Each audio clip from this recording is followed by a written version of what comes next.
Well, I'm joined today by Dennis Martin, our turfgrass specialist here at OSU. Thanks for joining me today, Dennis. Thanks, Kim. It's great to be back on the show again. Thank you. Now we're getting near the end of our growing season for our warm season grasses. What can you tell us about keeping those grasses healthy? Well, a late season fertilization can be very important on the warm season grasses. Those grasses include those such as zoysia grass, Bermuda grass, buffalo grass, and for those folks in the southeastern part of the state, St. Augustine grass. The late August or early September through mid-September fertilization is an important part of maintaining the health of those grasses. Some folks can become overly concerned about reducing their winter hardiness, but I'd like to point out that a nitrogen or nutrient deficient grass can be just as susceptible to winter kill as one that's over fertilized. Okay. Now when we're talking about fertilizing at this time of year, does that include winterizing fertilizers? Yes, it could. A long-standing practice has been to not only apply a nitrogen-containing fertilizer, but one that contains some potassium or potash as well. Potassium has been identified as adding additional stress tolerance, such as helping to reduce the amount of winter kill should we have a very severe winter. Now, the winterizer treatment usually does not contain a phosphorus component, and we want to emphasize as a part of good environmental stewardship that we don't want to be adding phosphorus to our lawns unless it's been determined to be necessary by a soil test. Okay. Now this is also the time of year to use pre-emergent herbicides, is that correct? That's correct. For those folks that want to try to reduce the number of winter annual broadleaf weeds and winter annual grasses, the pre-emergent program at the end of August through about mid-September is essential. Now what's necessary there, of course, is to pick a product that's actually labeled for use on your specific turf grass. In other words, one that's safe for use on the warm season grasses or the cool season grasses. The product is applied per label rate, and then also it's watered in with about 1/2 inch of water. That's termed activating the product. When you activate the product, you usually want to do that by 2 1/4 inch applications of rain if you do not have rainfall within 1 week after application. Okay. Now we're going to talk a little bit about seeding our lawns. Could you tell us about herbicide and seed? That's a very important point, Kim, because unfortunately we had some sad homeowners in the past that used both a pre-emergent herbicide and then reseeded their lawn. The two practices are not compatible at the same time. Okay. Pre-emergent herbicides do not know whether the target is a desirable turfgrass seed or a weed seed. So if we're going to overseed the lawn, for instance, cool season grasses in the fall, we cannot apply a pre-emergent herbicide because that would stop the germination of the desirable seed. Okay. Well, let's take a look at our cool season grasses now. Okay. Great.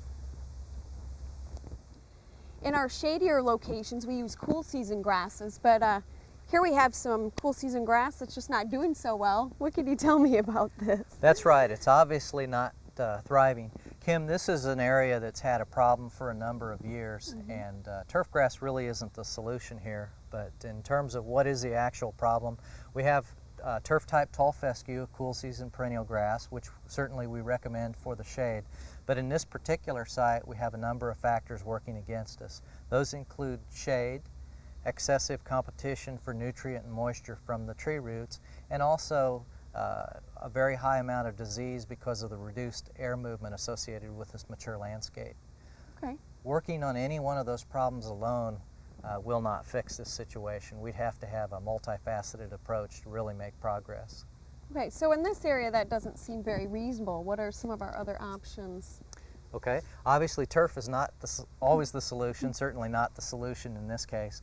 I suggest in these cases we look at elements such as shredded bark, wood chips, or desirable perennial shade-tolerant ground covers such as lyrope or monkey grass. There are a number of ground covers that could be used successfully. So just because I'm the turf specialist doesn't mean that I'll always recommend turf. Okay, well let's take a look at some of our other cool season grasses. Great. We've been seeing a number of problems this year, even in our well-established cool season lawns. Isn't that right? That's right. This has been a particularly troubling year, Kim. And one of the ways to deal with the environmental and disease challenges faced by cool season grasses is to use mixes. And what we're talking about there is a tall fescue and Kentucky bluegrass mix. Typically we're looking at 90 to 95% tall fescue by weight and about 5 to 10% by weight Kentucky bluegrasses. Okay. There's a number of mixes available on the market for consumers to choose from. Now the value of those mixes is that there's different stress tolerances and disease resistances brought to the table by those different grasses. For instance, we see one of those problems here where we've seen the Kentucky bluegrass taken out and the tall fescue left in place, such as here. Okay. There was actually 5 different diseases active at one time in these cool season stands, so it was a particularly challenging year, probably the worst in all of my time in Oklahoma. This is a good time of year to take stock and look at the problems we've been experiencing and make some plans for next season. That's right. The things that we should be thinking about is, does the lawn deliver the amount of living cover that we like? Does it meet our quality expectations? Are there excessive weeds present or bare spots?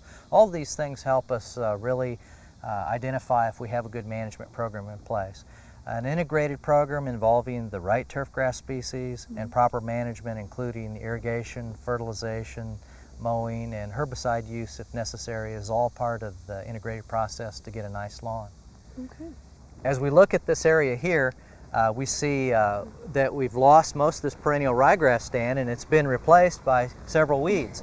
The basic problem here is that we should have never used perennial ryegrass exclusively. We talked earlier about using tall fescue and Kentucky bluegrass as a mix to help in terms of diversity for environmental stress and disease resistance.